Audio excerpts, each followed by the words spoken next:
If you're going to make a performance-based decision about what container to use for something, there's no substitute for measuring. Measuring is really the only way that you can know whether, under your circumstances, the general arm waving about performance applies to you or not. I've got a console application put together here. And before I go down into the code of it, I thought I'd point out a few things. I'm including a ton of headers. I'm using all kinds of good things from the standard library. And I thought I'd show you, rather than just saying using namespace std, when you can, it's a really nice idea to call your elements out one at a time like this. That way, if somebody else starts to leverage your code and work with it, and they happen to add something that has a name collision with something from the standard library, their name will win. And it's only when you specifically call out, I'm using vector from the standard library, I'm using list from the standard library, I'm using the console output from the standard library, and so on. It also makes it a little easier for people reading your code. Why are we including all these headers? What are we using? They'll either see things called with their full namespace down in the code below or listed out here. And it just kind of gives a laundry list of what I'm using. Now, speaking of what I'm using, I need to run some timing code, some sort of a stopwatch where I can subtract from 2 points in time and say, this is how long that operation took. Timing code is always operating system specific. You're going to ask the computer on which your application is running what time it is. I could try to write cross-platform timing code. It's a reasonably difficult thing to do. Or I could show you some Windows timing code. And if you're actually learning advanced C++ and best practices from me in order to write C++ code on another platform, that's fantastic. And you'll just have to change my code to work on that platform as opposed to working on Windows. So the console application doesn't require Windows, but in this particular case, I'm going to bring it in. I think a lot of you are going to be writing Windows applications and you're going to have Windows capabilities available to you. Might as well show you the Windows way to do timing. So the Windows way to do timing is to use these two functions, query performance frequency and query performance counter. Basically, the frequency call is asking you for the units of the measurements that you get back from counter. And so we put one counter down, do something, and I'll run through the something in just a moment. And then we put another counter down. We subtract those two numbers and divide them by the frequency. That will give us a time. And then we're going to multiply that by 1,000 in order to actually get milliseconds. So I can print out how long something took to do with a vector.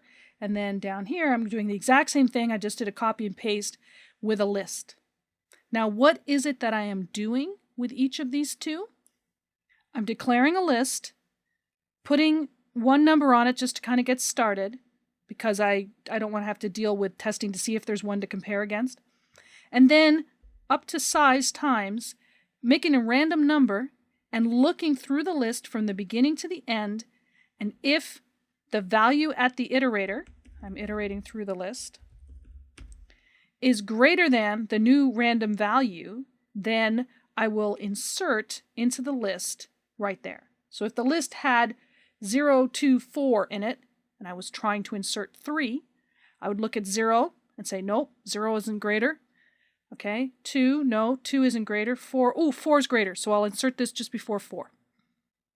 And then I will set this flag so that we know that we successfully found the place to insert it. If we didn't find any place to insert it, then we need to stick it onto the end. And the code for the vector is pretty much identical except for using the letter V instead of the letter L. I push 0 on so that I know I have one to test against. I generate a random number. I go through from the beginning to the end. If the contents of the iterator are greater than the random number, then I insert right there and set inserted to true. If I've gone through the whole vector without finding it, I push it back on the end.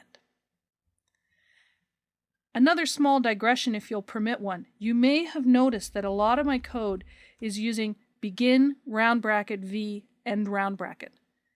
You may have seen code in the introductory course in which I used v.begin, and you may have seen v.begin in a lot of places. v.begin isn't wrong. Vector and list and all of the standard collections have these member functions begin and end that return iterators, then you can call them. And if you've seen anybody show you how to use a standard collection, say 10 years ago, that's what you saw. It always v.begin, v.end.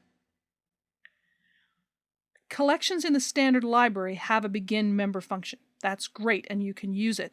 If you decide to swap out that collection for another collection that doesn't happen to have a member function called begin, you can't add a member function called begin to that collection. If you use this approach, where you're calling a free function called begin that happens to take a, in this case, vector of integers, when you change to a different collection, you can write the free function that takes that different collection and finds the beginning of it somehow. For example, the standard library comes with versions of begin and end that work for arrays, ordinary C-style arrays. So using the begin round bracket notation rather than the container name dot begin notation gives you really no difference whatsoever when you're working with a vector or a list or anything else from the standard library, but less code changes required when you switch to some other kinds of containers that might not have those member functions written. It's a habit that will make your code more adaptable going forward, and so that's what I'm showing you in this code. Now the vector code and the list code, they really only differ in that I'm using L, and that L is a list of ints, or I'm using V, and V is a vector of ints. Everything else, the pushback, the size is my own local constant, the begin, the end, the using the iterator, the insert, all of that is common to the two collections. You don't do timing on debug code. So I'm going to build this, and I'm building a release version. My build succeeded. I have a command prompt here, and I can now run the application. If I just pressing tab in the command prompt fills it in with the file name, there's only the exe and a PDB here in this file. If I run the application for 10 elements, you'll notice that, yeah, the vector time was a little larger than the list time, but not by much. And if I run it repeatedly, both of the times change quite a lot. In fact, the difference between run to run, between these two vector times, is more than between the vector and the list in some cases. This is one of the important things to know about doing any kind of timing experiments. You can't just do it once, get a number, and write it down. Do a bunch of them. However, you can see that consistently the list time is less, well, it's not even this one here, list is more. So it's mostly less, sometimes by quite a lot, but not always. Well, you only did 10, and lots of people will tell you that the more elements you have in the list, the more wasteful it is to be pushing everybody along one when you're trying to do an insert early in the list. So we expect with a larger list, we'd get more of a win for the list class. Interestingly, we still have the problem of going through one at a time to find where to put it, so you don't get the impact you might expect. Let's bump this to 100 and build it. And we'll run it a few more times here. Obviously, it's taking longer than it did when there were 10 of them.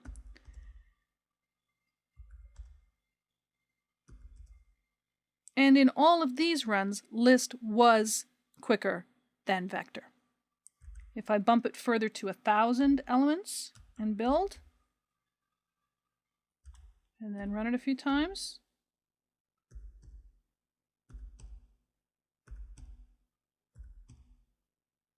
it's pretty clear that here we have an advantage to list. There are so many more copies going on. And if I'd chosen something bigger than integer to make my lists of and my vectors of, or something with a fairly expensive constructor and destructor, like resource with all of its printing statements, you can imagine that that might also have had a consequence of giving list more of an advantage. But do not forget, we go back down to 10.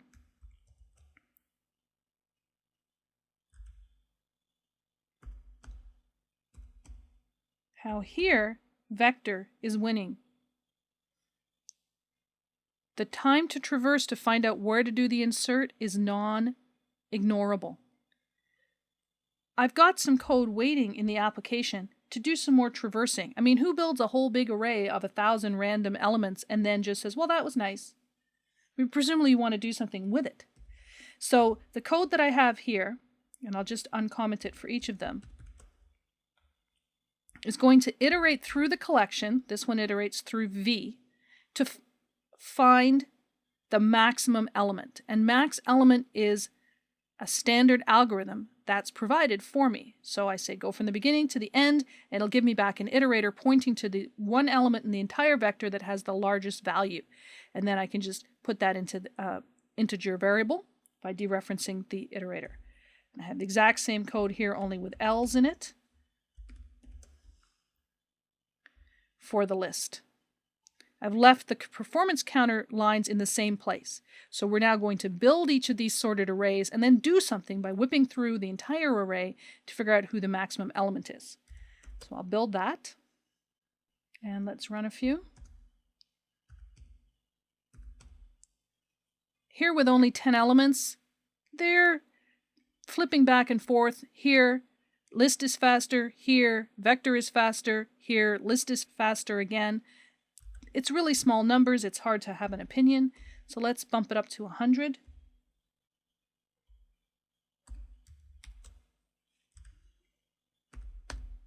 So here at 100, now list is winning, sort of. Here it's not, right? It's kind of a tie. Oh, let's crank it to 1,000. Now when we did 1,000 just building the sorted list always beat vector. But now that we're traversing,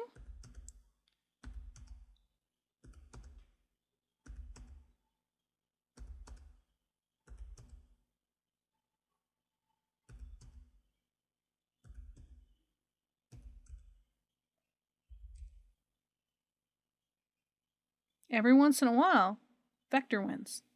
Now, notice how much these numbers were jumping around. You should try to do perf measurements on a machine that's not doing much else.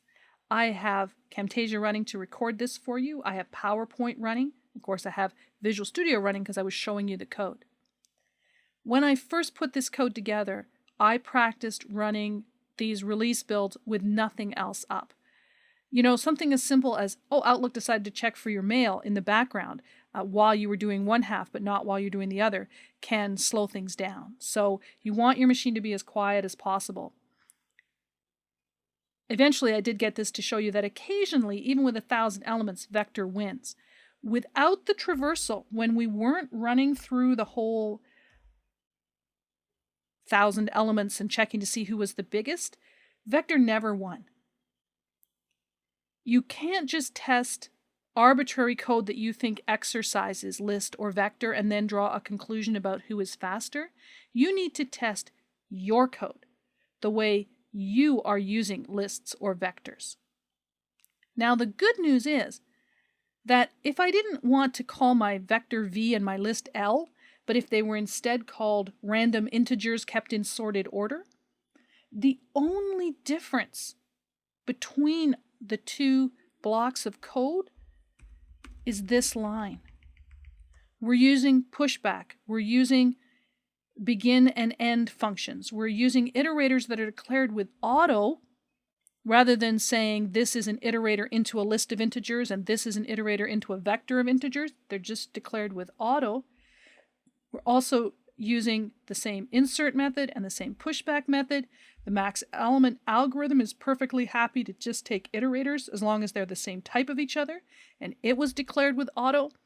So in a real application, I wouldn't do the code twice. I'd take a bunch of measurements, and then I'd change that one line of code that declared the vector and change it to declaring a list, and then I could do my measurements. No other lines of code would need to change. That's really sweet.